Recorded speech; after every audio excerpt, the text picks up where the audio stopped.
Assalamualaikum warahmatullahi wabarakatuh. Jumpa lagi dengan saya Fandi di channel Waton Nekat. Nekat banget. Oke, kali ini saya sendirian di sini ya. Gak ada siapa-siapa. Tapi di depan saya ada istri saya yang sedang mengambil gambar saya di sini. Dan teman-teman saya nggak bisa hadir dikarenakan ada urusan yang sedang tidak bisa ditinggalkan, jadi sibuk dengan mungkin pekerjaannya dan lain-lain.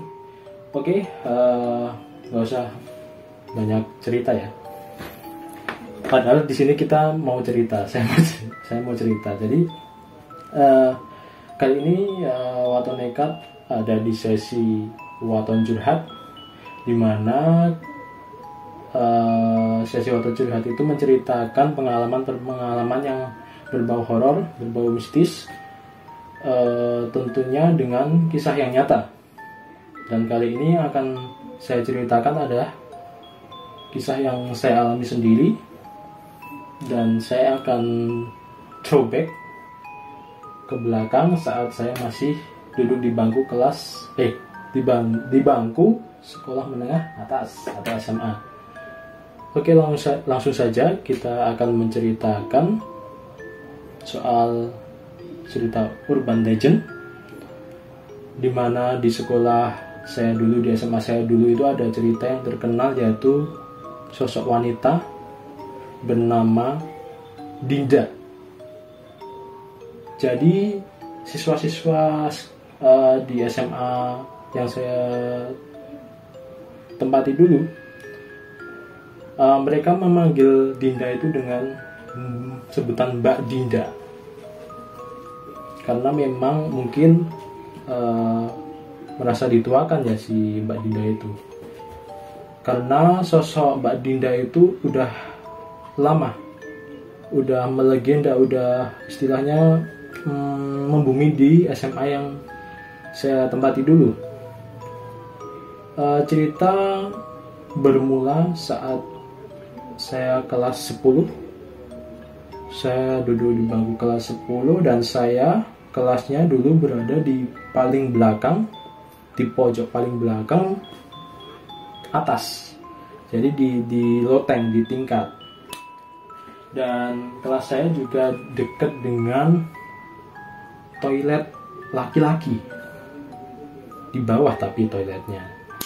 Jadi dulu itu pas awal mula saya lihat si Mbak Dinda itu pas saya melakukan camping pramuka. Jadi ada acara pramuka di situ. Saya melihat sosok Mbak Dinda. Pertama sih nggak melihat sih ya. Pertama kayak dikasih petanda suruh ke atas lah. Pas itu kan campingnya di bawah tuh, di lapangan di bawah, agak bawah, di mana namanya, bawahnya kelas 10-5 dulu, kelas 10-5. Jadi saya melihat ke atas itu nggak ada apa-apa, tapi merasa kayak terpanggil di sana. Nah, seketika saya naik ke kelas saya itu, mengajak beberapa teman saya untuk menemani saya, karena saya dulu terkenal penakut sampai sekarang pun ya. Jadi naik ke kelas. Pertama nggak ada kejadian yang aneh di situ. Nggak begitu lama, tiba-tiba ada suara kayak meja didorong, ditarik. Itu kan pasti akan mengeluarkan suara dari bawah lantainya itu. Jadi gesekan antara kaki sama mejanya itu suara. Dan seketika saya sama teman-teman tuh kaget, kok ada, tapi berusaha untuk positive thinking bahwasanya itu adalah suara yang ditemukan oleh kakak kelas. Jadi kakak kelas itu yang istilahnya ngerjain nih kakak kelas, menarik meja, dorong meja. Akhirnya kita tetap ke atas nyamperin. Dan pas disamperin, ternyata itu nggak ada siapa-siapa di kelas. Seketika saya memberanikan diri untuk nyamperin ke kelas, melihat di sekeliling, di dalam, walaupun itu gelap ya. Dan tiba-tiba ada bayangan hitam yang lewat dari papan tulis ke belakang. Dan sebaliknya, dari belakang ke papan tulis. Itu bayangannya berapa kali ya, pokoknya banyak lah. Dan seketika langsung merinding dan kaget pastinya ya. Tapi rasa penasaran yang saya rasakan itu begitu tinggi. Hasrat untuk istilahnya apa ya, kekepoan itu begitu tinggi. Siapa tahu emang di situ ada penampakan, kayak emang bener-bener kayak nantang loh di situ. Saya pun lihat ke jendela bagian dalam, saya lihat gini, kayaknya kosong, nggak ada apa-apa. Dan pas saya balik badan, tiba-tiba ada suara, aku di sini, aku di sini. Hah? Apa aku di sini? Langsung seketika merinding kan. Langsung balik badan ke kelas, nggak ada apa-apa. Pertamanya nggak ada apa-apa, terus balik lagi, ada lagi, aku di sini. Nah, yang kedua ini, yang kedua apa yang ketiga, lupa pokoknya, yang sekian kalinya lah, nggak kedua. Pas ke balik badan, lihat ke jendela, tiba-tiba, aduh mampus nih, muka di depan muka persis nih. Jadi apa ya, face to face, head to head antara kepalaku, mukaku dengan sosok yang disebut Mbak Dinda itu. Dan dia mukanya itu pucat, cantik, kayak gimana ya, kayak ramah sih aslinya, tapi karena memang dasarnya awalnya penakut ya aku ya, pas itu ya refleksnya tetap teriak. Dan ingat banget yang pertama kali diucapkan si Mbak Dinda ke saya ya, dia bilang gini, hai, aku di sini. Dia tahu aku di sini, tapi kan yang ngucapin sosok ya, cewek yang nggak kasat mata ya, otomatis larilah ke bawah. Kalau yang ngucapin cewek beneran sih malah langsung masuk ke dalam kelas ya mungkin. Enggak lu, maaf kan sekarang udah nikah sama kamu. Oke, balik lagi ke topik. Oke, itu awal mula saya bertemu dengan sosok Mbak Dinda itu. Kemudian sosok Mbak Dinda itu terus seperti menghantui, mengikuti setiap kegiatan yang saya lakukan di SMA, kegiatan belajar mengajar. Dan pas di dalam kelas pun dia duduk di paling belakang. Walaupun saya nggak di paling belakang, dia selalu duduk di paling belakang. Dan pas saya nengok ke belakang, pakai kok dia nengok juga ke sini, lihat-lihatan dah tuh kayak sinetron. Tapi ya namanya sosok ya, tetap aja takut awal-awal. Dan itu berangsur lama itu sampai kelas sampai kelas 12 bener. Dan mulai kelas 11 itu dia mulai usil, menampakkanlah saat saya di toilet, terus pas di kantin, pas ada kegiatan ekstrakurikuler ngeband. Jadi waktu itu kan saya ikut ekstrakurikuler ngeband ya, sore-sore, dan dia itu selalu nonton. Dan apa namanya, sosoknya itu kayak gimana ya, kayak memperhatikan gitu. Mbak Dinda itu kayak memperhatikan dianya. Dan sampai akhirnya malam-malam pun yang kena batunya itu teman-teman pada dijailin, entah jendelanya digerakin di kelas itu, terus tiba-tiba ada angin, macam-macam lah. Dan puncaknya pas di kelas 12 nih. Kelas 12 itu dia semakin intens untuk ngikutin aku, yang tadinya nggak dari pagi sampai sore, tapi tiba-tiba dia ngikutin dari pagi sampai sore, jadi kayak ngintil lah kalau bahasa Jawanya. Dan pas kelas 12 juga kepekaan yang saya dapat dari kelas 10 itu semakin terasa dengan kejadian dimana saya sering nggak sadar, yang katanya dibilang kemasukan, kerasukan, kesurupan, dan tiba-tiba saya dibawa ke UKS. Setelah sadar ya saya nggak ingat apa-apa. Yang saya ingat ya pas pertama kali kayak diserang tuh, tiba-tiba jatuh ke belakang dah, terus setelah itu nggak ingat apa-apa, dibawa ke UKS. Itu sosok yang menyerang, kata ustadz saya, kata guru agama saya dulu, itu adalah sosok buto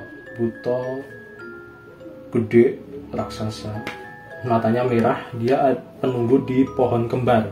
Tapi sekarang sayangnya pohonnya udah ditebas ya, udah dirobohkan, udah ditumbangkan.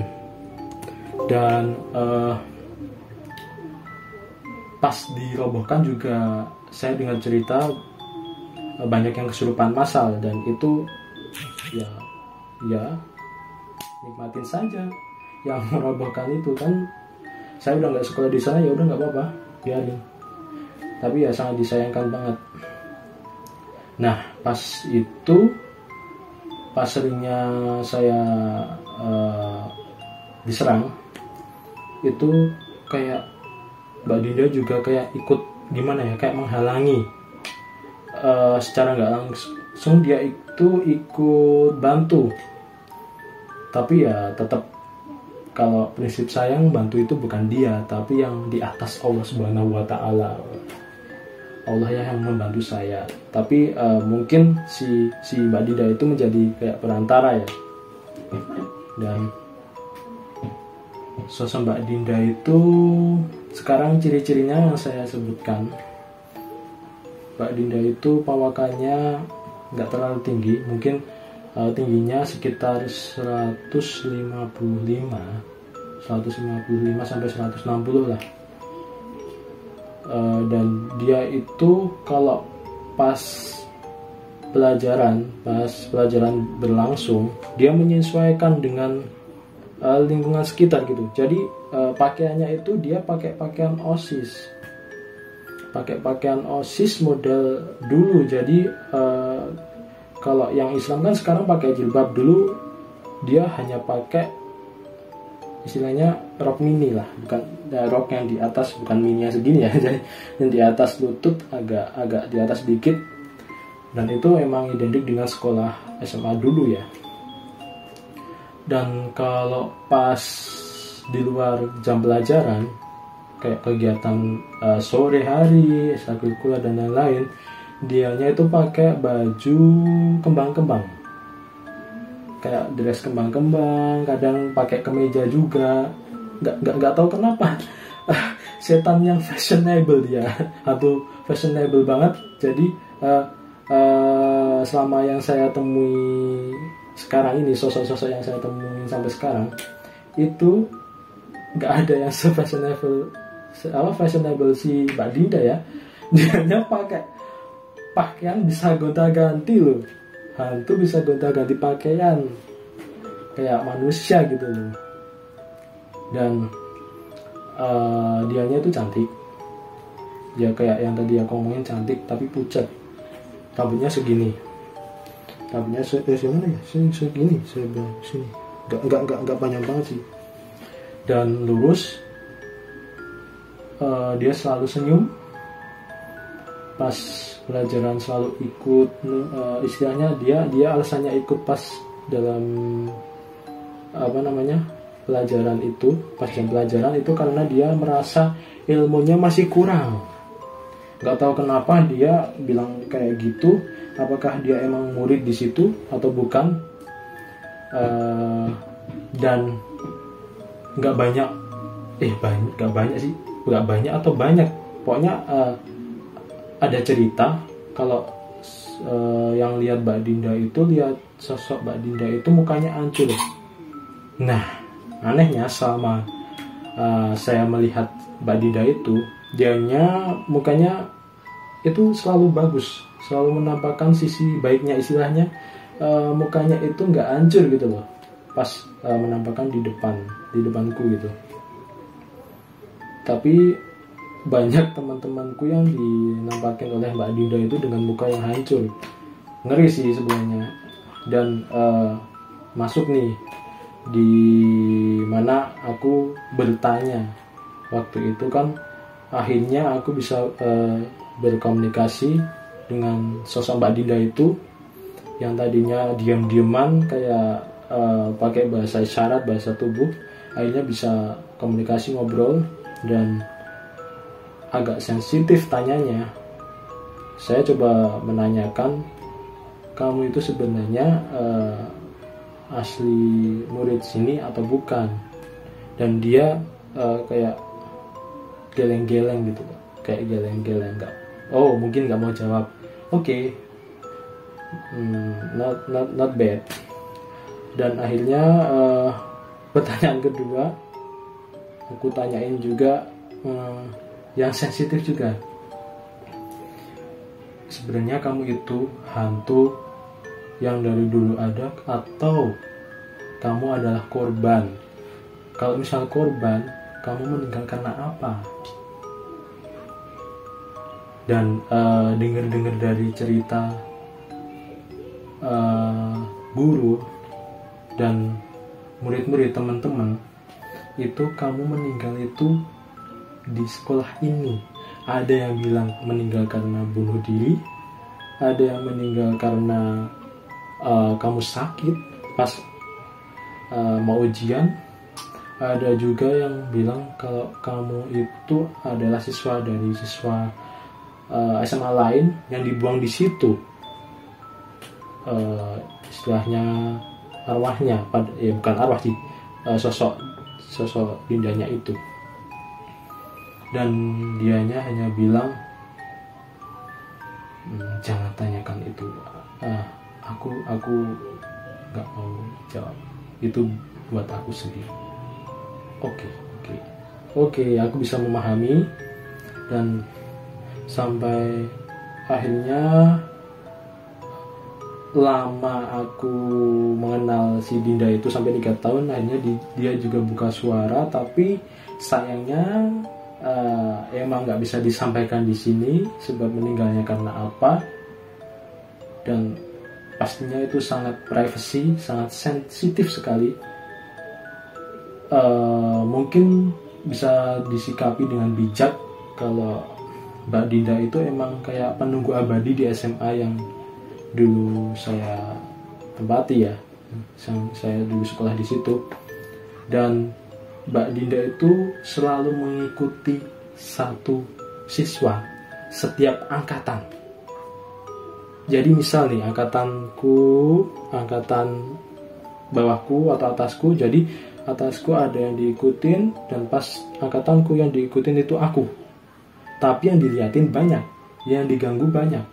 Tapi yang kayak diikutin, kayak dilindungi, itu aku, kata si Dinda. Nah, pas di angkatannya Dilallah itu pas angkatan ponakanku juga ada yang sekolah di situ. Itu dia yang diikutin, dan dia juga yang selalu lihat Mbak Dinda itu. Dan apa yang diceritakan oleh ponakanku itu ya sama yang kayak yang aku alami. Sosok Mbak Dinda itu ciri-cirinya gitu segala macam. Dan bagusnya si Mbak Dinda itu, dia nggak suka kalau ada siswa-siswi yang masih berada di sekolah di SMA sampai sore banget sampai maghrib. Pasti dia memperingatkan, baik itu organisasi maupun hanya orang pacaran. Jadi katanya dulu ada yang pacaran, itu dia diganggu dengan jendela yang geraknya itu bukan hanya gerak gini, tapi tiba-tiba ada suara diar kayak dibanting gitu. Jadi jendelanya gini, yang selnya dibuka gini, terus kayak dibanting gini, dan itu gerak-gerak gini. Nah, ya pastinya panik lah mereka. Diperingatkan kayak gitu, ya udah langsung pada lari katanya. Ya itu baik sih, sisi baiknya itu kayak memperingatkan jangan berbuat yang tidak baik di SMA, di sekolah. Dan ada juga pas kegiatan organisasi juga diperingatkan seperti itu, sama kayak memperingatkannya dengan jendela dijederkan di namanya bingkainya. Dan sosok Mbak Dinda itu juga punya gimana ya, cerita yang sedih sebenarnya. Kalau banyak banget yang diceritakan. Jadi ini kan sesi waton curhatan saya ke Anda para subscriber, dan si Mbak Dinda juga mencurhatkan isi hatinya ke saya. Kalau dia itu dari keluarga yang istilahnya orang tuanya itu nggak akur, dan pada saatnya ada anggota keluarganya yang meninggal. Itu adiknya meninggal, dan dia kayak nggak punya istilahnya apa ya, tempat bercerita.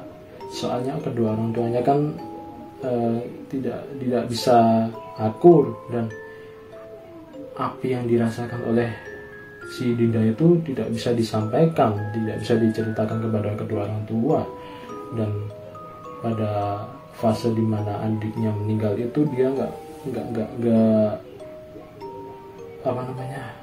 tempat untuk mencurahkan. Jadi kayak bingung, kayak gimana sih ya, unek-uneknya itu kayak nah di sini. Dan mungkin yang bikin dia itu frustasi sampai menahan bertahun-tahun ya. Dan puncaknya saat dia meninggal itu, sampai akhirnya dia memilih